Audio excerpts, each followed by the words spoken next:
Coba deh perhatiin bunga ungu kecil yang sering kita lihat di halaman rumah. Namanya bunga kenop. Kelihatannya sih biasa aja ya, tapi ternyata dia ini nyimpen banyak banget rahasia kimia yang super menarik.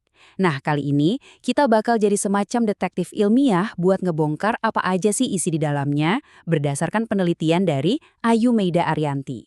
Bunga kenop, atau nama kerennya Gongfrena globosa L, mungkin kita lihatnya cuma sebagai tanaman hias saja kan?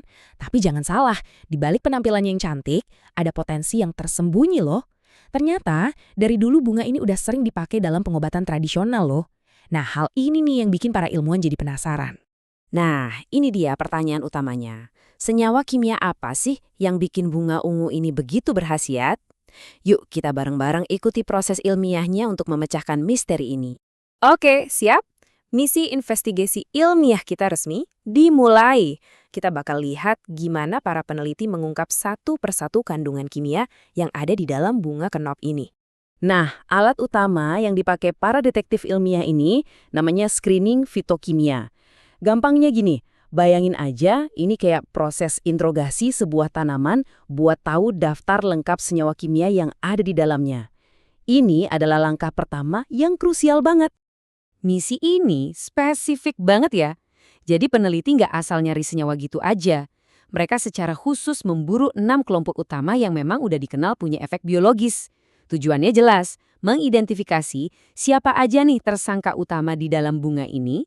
Sekarang, yuk kita kenalan lebih dekat sama para tersangka yang kita cari. Mereka ini disebut senyawa bioaktif. Artinya, mereka punya kemampuan untuk ngasih efek ke organisme hidup, termasuk ke tubuh kita. Senyawa-senyawa ini masuk ke dalam kategori besar yang namanya metabolit sekunder. Jadi, tumbuhan itu bikin senyawa ini bukan buat tumbuh besar, tapi buat bertahan hidup. Anggap aja ini kayak pestisida alami atau tabir surya buat mereka. Nah, lucunya, justru senjata pertahanan mereka inilah yang seringkali jadi sumber obat-obatan buat kita manusia. Ini dia nih daftar para tersangka kita. Ada flavonoid yang seringkali jadi penyebab warna cerah pada bunga. Terus ada tanin, ini yang bikin teh kadang terasa sepat. Dan yang paling unik, ada saponin yang kalau dikocok sama air bisa menghasilkan busa kayak sabun. Keren kan? Masing-masing punya ciri khas dan potensi efek yang beda-beda. Oke, kita udah tahu apa yang kita cari. Sekarang pertanyaannya, gimana cara nemuinnya di laboratorium? Yuk kita intip prosesnya. Semuanya itu dimulai dari menyiapkan barang bukti. Bunga yang masih segar itu nggak bisa langsung diuji loh, mereka harus diubah dulu jadi yang namanya simplicia. Simplicia ini intinya adalah bunga yang sudah dikeringkan dan dihaluskan jadi bubuk, jadi bentuknya stabil dan siap dianalisis. Ini penting banget biar hasil penelitiannya konsisten. Nah, ini dia prosesnya. Mulai dari bunga dikumpulin, dicuci bersih, diiris-iris tipis, terus dikeringkan. Oh iya, ngeringinnya nggak boleh di bawah sinar matahari langsung ya, supaya kandungan kimianya nggak rusak. Setelah benar-benar kering, barulah dihaluskan sampai jadi bubuk. Bubuk inilah yang nantinya jadi bahan utama buat semua tes kimia. Satu hal yang perlu kita ingat, nggak ada satu tes ajaib yang bisa nemuin semua senyawa sekaligus. Setiap tersangka ini punya reaksi kimia yang khas. Jadi para ilmuwan harus melakukan serangkaian tes yang berbeda-beda yang dirancang khusus untuk mendeteksi masing-masing senyawa. Coba kita ambil contoh uji saponin. Prosesnya lumayan simpel. Bubuk sampel tadi dicampur air panas, ditabung reaksi, terus dikocok yang kencang. Kalau di dalamnya ada saponin, nanti bakal terbentuk busa yang stabil, yang nggak gampang hilang. Nah, busa inilah tanda positifnya.